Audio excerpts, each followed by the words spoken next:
welcome to Inside the Admissions Office, the official podcast of InGenius Prep and your go-to resource for expert admissions strategy. My name is Noelle, and each episode, I'll bring you behind-the-scenes knowledge from former admissions officers about their firsthand experiences reviewing applications. Our strategies have helped countless students gain acceptance to top universities, and we're here to help your student gain that competitive edge and do the same. If you would like to set up a complimentary strategy call, simply follow the link in our episode description, and our expert team of enrollment counselors will work with you to create a personalized plan for admission into your student's dream school. Hi, everyone. Thanks so much for joining me for another exciting episode. Today, I spoke with Maya, who is our Director of Student Innovation at InGenius Prep. She runs our Leadership and Innovation Lab program, so I thought she was the perfect expert to interview today, and I was absolutely right. I'm so excited for you to take in all the knowledge. Here are some quick teasers of what's to come. You can be a straight A student, have full marks on both SAT and ACT, and still be in this lowest category because you never did anything outside books. Here's another. The only acceptable alternative is, okay, I'm not aiming for a top tier school. Then fine. I think we can recalibrate expectations. All right, enough teasers. I hope you're ready, and let's jump right in. Hi, Maya. How are you today? Hi, I'm doing well. How are you, Noelle? I'm doing great. Thank you. Now, to start, I know you are so celebrated at InGenius Prep, but for our listeners who may not be as familiar, can you share a little about yourself and your background? Absolutely. Thank you for being so kind. I'm originally from Singapore. I personally went through the rigorous process of applying to US schools. I ended up going to Cornell on a full scholarship, so I got really lucky. I double majored in government, which is the Cornell word for political science, as well as economics. And interesting tidbit, I also studied 4 years of Russian. Oh, wow. In terms of professional life, after school, I started in banking. Like a lot of my fellow classmates who went to top schools, I think we all started out in a few industries. So I did several years in investment banking regulations, decided that finance was ultimately not really for me. And then I moved into education where I started from the basics as an SAT, ACT tutor. So I've done many app cycles of app consulting, candidacy building. I personally sent students to every single Ivy.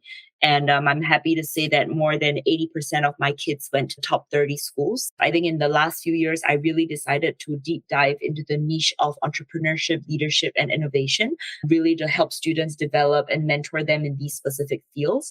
My primary motivation is hoping that I'll be able to help students develop these skills that stay with them for life. Fantastic. Thank you so much for sharing that with us.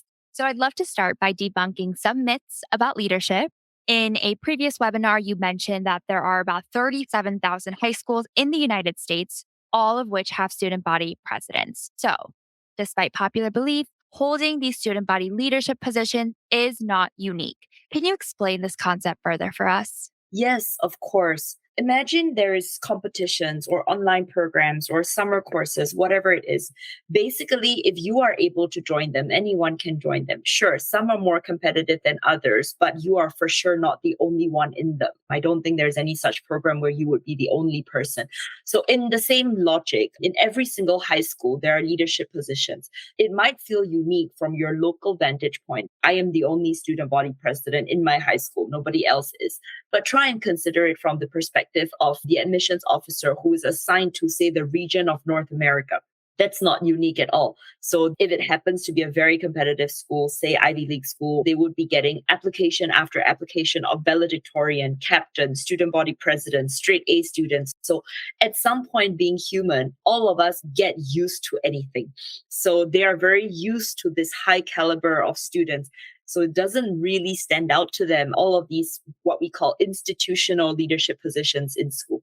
I really love how you put that into perspective for us. So, kind of building onto that as well, if a student really wants to stand out, how should they think about leadership? What qualities of leadership really matter in college applications? A lot of students, the issue is that they understand leadership as something that they have. For example, I have a title, I have this office, right? I have gained this position. It's not really the best to see it that way. Leadership is not something you have, it's something you do. And it's more importantly, something you prove. That's why I talk a lot about demonstrator ability with my students. It's very easy to hold a position that, let's say, in the student context, a lot of these positions are not even elected, they're selected. So there is a further difference in that. Because it wasn't that you convinced people to vote for you. Maybe you just convinced one person to like you, and that person managed to put you in this position. So we don't know what goes on behind the scenes, but those are all possibilities.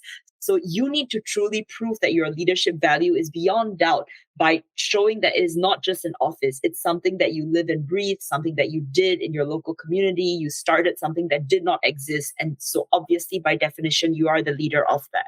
So you just mentioned proving and demonstrating leadership. Can we dive a little deeper into that? Let's start with a dichotomy between what might demonstrate leadership and what might not. If you are the captain of your debate team, and that is a position that you were selected for, and you held that position for a year, and you feel that sufficiently demonstrates leadership, it really may not, because perhaps in the time that you were the captain of the debate team, absolutely nothing happened. Maybe the membership of the debate team went down from like 20 people to 17 people. That's actually a negative example. You actually should not be holding this position. So just occupying that office itself is not sufficient. So let's move to the other side of the dichotomy, which is non-traditional ways of gaining leadership. Let's say that you just happen to notice that there is constantly litter in your neighborhood and it annoys you because you live there and you'd like it to be beautiful and pretty and clean. But you just decide, I'm going to get together with a couple of my friends Saturday morning. Let's just put on some jam, bring a boom box. I'm very old. I'm sorry, everyone. Bring a boombox and let's clean up our neighborhood. I think that demonstrates leadership way more than holding a fictitious debate captain title for a year when you didn't actually do anything. You would be able to write that in your college application about just picking up litter, making an actual effort to clean up your city. I think that appeals to anybody more than the debate captain story. And the last thing to remember is the person on the other side receiving your application is human. So when you are able to make that emotional connection, when you are able to trigger someone emotionally, those are the kinds of things that gets you remembered. I love that. And I guess we just debunked the second myth I had here, which is that students absolutely need to start a business or nonprofit to demonstrate leadership. So this is not true, correct? Of course, this is not true. And you know what? I understand where this question is coming from because I get it a lot as well, especially in the leadership programs that I run. A lot of times students seem to think, oh, but I have no interest in selling anything. I don't want to market to anyone. And then I have to explain that selling and marketing skills are universal. You may not be selling a product. You could be selling a vision. You could be selling yourself. That's the whole process of getting a job. You're literally selling yourself. So it's very superficial to think that you need to have a product to be in marketing and sales. It's just not true. Marketing is also just letting people know about something. It's just that the terminology is called marketing. So in my whole lab that I run, for instance, I think less than 5% of student projects actually involve any money. The vast majority is just aiming to do some good in this world. So not at all business oriented. And I've had to explain this to a lot of students that nevertheless, skills from the business world are very useful. And I know you just mentioned the lab, which is a perfect segue. Can you briefly explain our Leadership and Innovation Lab program for our listeners? Yes, it's an ecosystem. Basically, we want to be able to do everything that a student project requires, including birthing it, like brainstorming the idea, coming up with the plan. So this thing doesn't exist. It's on paper right now. Kind of helping students make it into reality, nurturing a project, establishing it, setting it up, and then when the project is a little bit more mature, how can we help it level up? How can we help it reach internationally? How can we give it funds to grow? So we have our own little venture fund, which provides funding to projects. We have our own student research and innovation showcase where we allow students to talk about their blood, sweat, and tears. Because I think that there should be more than college application platforms to talk about what they did. Then, of course, we have our programs in many formats. We have both group programs and individual programs that cater to different learning styles in a real world hands-on setting of do it now, set up your own project now, not at some future uncertain date. And from your experience, when is the ideal time for students to start thinking about these projects and where should they start? For me, an ideal time is grade 10. But if you want to start in grade 10, it means the planning starts in grade 9. because by grade 10, you should have things up and running. By the time you apply, you would have run this project actively for 2 solid years. And I think that is a good amount of time to prove to anyone that you truly care about something, because there is also the concern that a lot of people are doing things for the sake of doing things. So just by virtue of time debunks that. I don't think you do something for the sake of doing something for 2 whole years. That's just a lot for anyone. That being said, this is the ideal situation for me. Life is not always ideal. So let's say somebody is no longer grade 9. My response to that is it's better late with something than never and nothing. A lot of parents and students will also ask me, my child is a rising junior, rising senior. Is it too late? And my answer will be, given the time that we have left, I think that has a definite impact on the scale of what we can do. But imagine if you did nothing. How would that look? Right. So, for these students who feel like they're racing against time, what would be your best course of action here? I'm going to talk about the extreme worst case. Let's say that we have less than 5 months to app season and time is extremely tight. In those cases, I might help the student make up quantity with quality. Instead of starting their own project or organization from scratch, which may not be very meaningful given it's under 5 months, I may arrange for them to join existing organizations that have been around for way longer, so they can capitalize on the fact that organization is established and they can do more in an established organization than spend their time and energy building something from scratch. And my earlier point about quality means that I might get them to do this with 2 or 3 organizations, so that even though they're not the founder or the president of their own thing, they hold important enough positions in several existing student groups to amplify the profile that way. So, I'm assuming that for students who feel like I don't have enough time or I don't have anything to put on my resume, your advice is to join a club and try to make a significant impact with whatever time they have, correct? Yes, if you are aiming for these kinds of schools, you have to be able to hand over something. The only acceptable alternative is, okay, I'm not aiming for a top tier school. I'm happy going to a mid tier school. Then fine. I think we can recalibrate expectations. But if you are aiming for that kind of school, you understand the kind of competition pool that you are swimming in, and you understand that this is not going to be an easy path. Okay. And another scenario here, I know we got a question before for students who feel like they're introverted and shy and don't feel like they can get up and lead a full club, for example. Do you have any advice for students that maybe feel uncomfortable in front facing leadership positions? Yeah, I will respond to this question with 2 versions of answers. There is the soft version and the hard version. I've had a lot of experience working with students who are a bit on the shyer end, a bit more introverted. They require a little bit more help to come out of their shells. That's not an issue. Being introverted is not a personality flaw, which somehow a lot of my students think it is. For example, they say things like, oh, when I recruit a partner for my project, I need to get someone extroverted because my problem is that I'm introverted. My first step is, let's stop thinking that being introverted is a problem. All right. It's just a preference. You can learn to work with it. All right. And I always say that introverts are only introverted until you find the right subject. Yes, I love that. Yes. Find the right subject and the right people, I think they also do not stop talking. I think they're just a little bit more picky about what they talk about. That's all. And that's not an issue. So that's the soft version. Hopefully you'll do a project that actually excites you, you're passionate about. So that already makes you a little bit less introverted because you care about the topic. Hopefully you find people who are on your same wavelength. If they're not on your same wavelength, let's find more people. Recruitment is also something that I'm able to help with. And all of this takes time, which is also something that I tell my kids. Why do we start early? Because everything takes time. Not only does establishing your project take time, but your personal growth also takes time. And for those who can bite the hard truth, the hard answer to that question is, you will have to deal with this as an adult. Nobody in the adult world is going to be kind to you because you say, I'm sorry, I'm introverted. We are kinder to you now because you're not an adult, you're a student, and we are here to help you. But the world may not be this kind.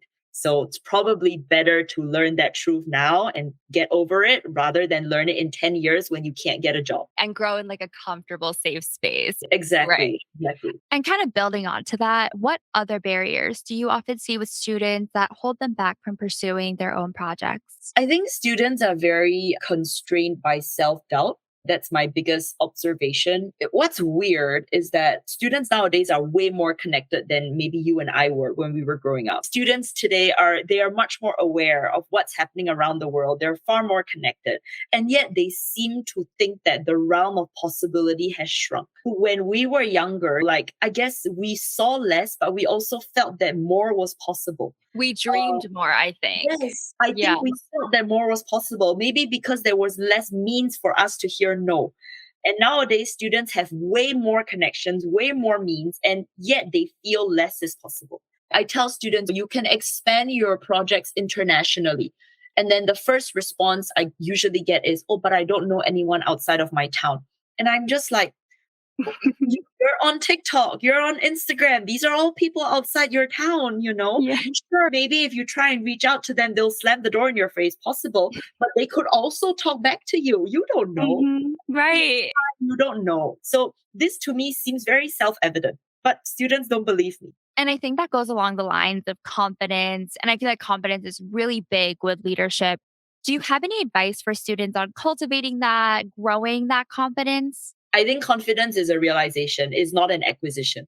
I often tell students that it's a fake it until you make it world. Confidence is not something that you just have. It's something that you go along and one day you realize that what you used to be scared of doesn't scare you anymore. And I know we just went on a full tangent on developing soft skills, but going back to leadership projects, can you give us some examples of past leadership and innovation lab projects that you've worked on with students? Yeah, absolutely. I'm going to try and give you a variety here. For example, during COVID, we had someone work on a online art exhibition, curated art pieces from people in her network, students, local community folks who want to find a platform to exhibit their art, and organized an online exhibition where she sold the art and donated those proceeds to Oh, COVID-19 wow. pandemic. Yeah, so that was a very good project done completely online. And it's my Oh, go-to example to show students how it can be completely virtual. It doesn't have to be in person at all. mhm. All of this was virtual art that was auctioned. Another example is a peer counseling platform on Instagram of students across different countries, all passionate about psychology and self-help. I linked them up. So I Mhm. know that all of these girls are interested in this subject. So I drew the connection between them in different countries. They don't know each other. And so they got together and they started a peer counseling program on Instagram. It's called Teen Helpers. And because they're from different countries, they speak different languages. So there's 4 languages that the counseling is offered in. They lend a listening ear to fellow teenagers. They basically try and help where they can. And of course, for more serious cases, they refer to professional help. But at Mhm. that level, I think this is great. And let me give you one last example. We have a student who designed a 100% biodegradable coffee cup sleeve. Those like sleeves from Starbucks that are just Yes. paper and you just throw, it's very bad. Student was like, which is in a stroke of genius, what if we can improve the environment without changing human behavior? Because humans are very stubborn. So what if we make the coffee cup sleeve biodegradable? He invented that. And it was a tough uphill struggle to get local coffee shops, local bodegas to switch over to his product. And this Really? student, yes, because I mean, why would you randomly believe a student, a 17-year-old who walks into Yeah. your coffee shop and be like, I have invented this thing. Would you consider switching? He really had to start with personal network, friends and family. I told him, go to the coffee shops where you always get coffee because it's harder to say no to someone you like. So Yes, that's true. that's how he started. And it took 3, 4 months to gain traction. And then it just took off. He started getting orders coming in, people he's never spoken to who just heard about him. So it's the front part, the first few months where the struggle is rough, the grind is real. Issue is whether or not one gives up. Wow, I am so impressed at the coffee sleeve. That's incredible. Yes, it truly is. It truly is. This student did very well. He's in a very good school now, and he's still continuing the business because why not? I absolutely love that for him. And I'm so happy for his success because it shows really the impact that these projects can have outside of college applications, which I think is incredible. So now that we've discussed some past projects that you've worked on, I'd love to go back to how this translates to a student's college application. I know in a previous webinar, you mentioned that Harvard has an extracurricular admissions rubric that they use to evaluate students. What are some key takeaways from this rubric when it comes to leadership projects? So I will talk about the very top and the very bottom. So a key takeaway at the very top is that in order for you to be ranked at the top possible category in Harvard's rubric, you need to be a national athlete or did something for your country. How many of us are like this, right? Is the response then, am I just not going to make it? Is that the response? No, the response is you make your own national team. So if you created your own opportunity and that opportunity spans several states, got to a national level, got to an international level, that puts you in the same category as someone who was on their national fencing team. So find your own solution to get to that category. That's my answer for the top one. The bottom category is if you have little or no participation in anything outside grades. So you can be a straight A student, have full marks on both SAT and ACT, and still be in this lowest category because you never did anything outside books. I think this is a very sobering realization for a lot of people. People still think that all of this extra stuff is complementary. You need to have the grades first. You don't have the grades, none of that matters. It's true to some extent, but the flip side of this is even if you have the grades and you don't have that stuff, it still doesn't matter. And I don't think a lot of people see it that way. I love how you just said that. I mean, you just really laid down the hard truth right there for all of us. Now, coming up next, we're going to dive into what different top schools look for in leadership projects. But before we do that, I have a special promo that I'd love to share with our podcast listeners. So we're going to take a quick break and we'll be right back.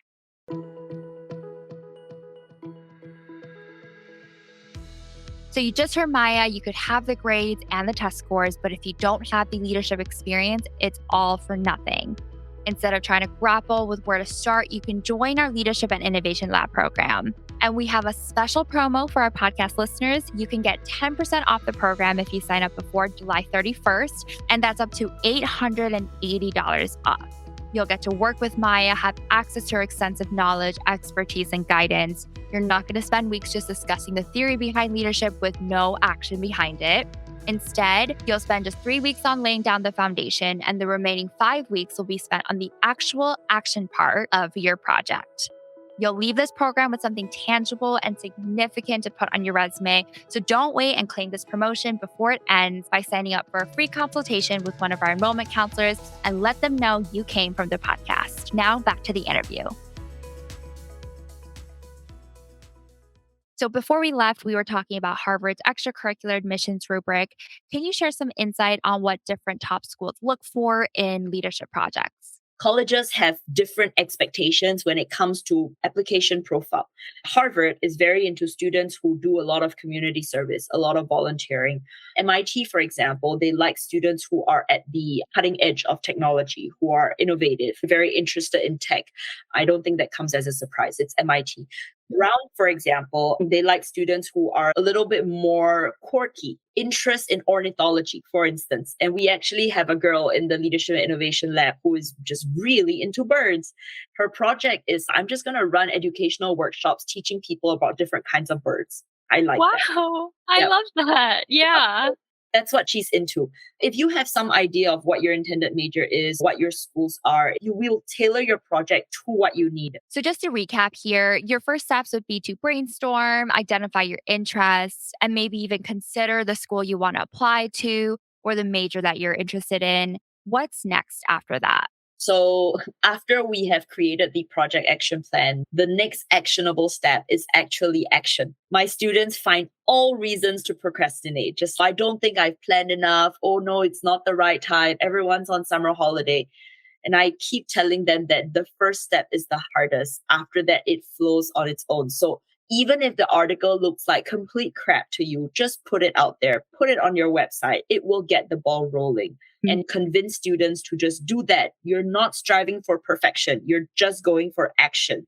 That is the hardest thing. And after that, would the next step be presenting at a conference? I know our program has showcases. So let me talk a little bit more about that. As part of our Leadership and Innovation Lab ecosystem, we do have biannual every May and November Student Research and Innovation Showcase, where we feature high quality student research. And we also feature promising student projects. So I choose the word promising very carefully because it means that you don't have to show that you've done it already, because most student projects are ongoing. There's no true ending. So I just want to see promise. I want to see effort, promise, potential. I want to see a plan for expansion. I don't expect students to come to me with done projects. That has never happened. And I don't think it will ever happen.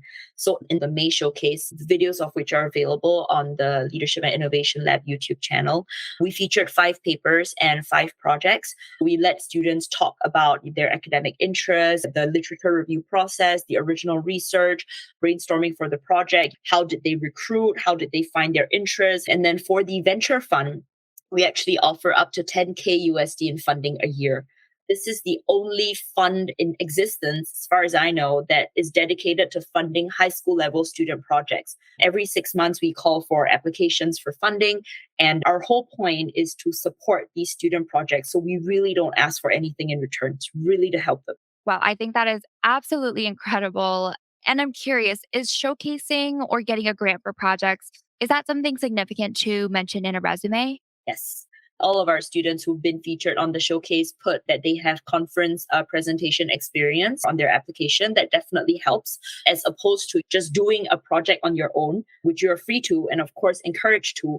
Having that project be recognized by an impartial third party, that the effort that you've put in, the quality that you've produced, being recognized at a conference, I think that really embellishes your project and it gives you the credit and the recognition that you deserve rightfully. And of course, getting funding from the Lil Venture Fund, I think this is true beyond student life, even in adult life. Just being able to get monetary reward in exchange for effort is one of the clearest signs that you're doing something right. All of our students put that on their college application, of course, and I think it helps. Amazing. Thank you so much, Maya, for sharing your insights and expertise on leadership. I do have just one last question before we end. If you could give one key piece of advice to parents or students, and this can be anything college admissions, what would it be? I have 2 pieces of advice, 2 things I would like to say. The first thing is, I think it's important to note the very key concept of uniqueness. We constantly talk about this, right? That what you do has to be unique. But students tell me, how is it possible for my project to be unique, right? Is there a point in me running a tutoring platform if like 10,000 other kids have run tutoring platforms before? So I have to re-explain the concept of uniqueness, which is that, yes, they all have run tutoring platforms, but they're not you. They don't have your specific interests. They don't have your specific life story. So their project is by definition different from yours, even if it looks similar. So I think this is a concept that a lot of students have difficulty grasping. And I have to tell them that actually, philosophically and conceptually, no idea is truly new. What you should worry more about is whether or not this project makes sense for you. My second thing is, this is a juncture in your life where everything and anything is possible. So don't let that fear hold you back. Thank you so much for joining us today. And if you would like to speak with one of our experts, you can set up a complimentary strategy call with one of our enrollment counselors by following the link in our episode description. And for more information and access to additional resources, you can register for our webinars, which is also linked in the episode description. If you have any questions or would like to request a topic for a future episode, you can email me directly at noel.kim@ingeniusprep.com. Thank you for listening to another episode of Inside the Admissions Office, and don't forget to follow the podcast so you're notified every time a new episode is available. That's all for now, and I hope you'll join me next time as we continue our journey inside the admissions office.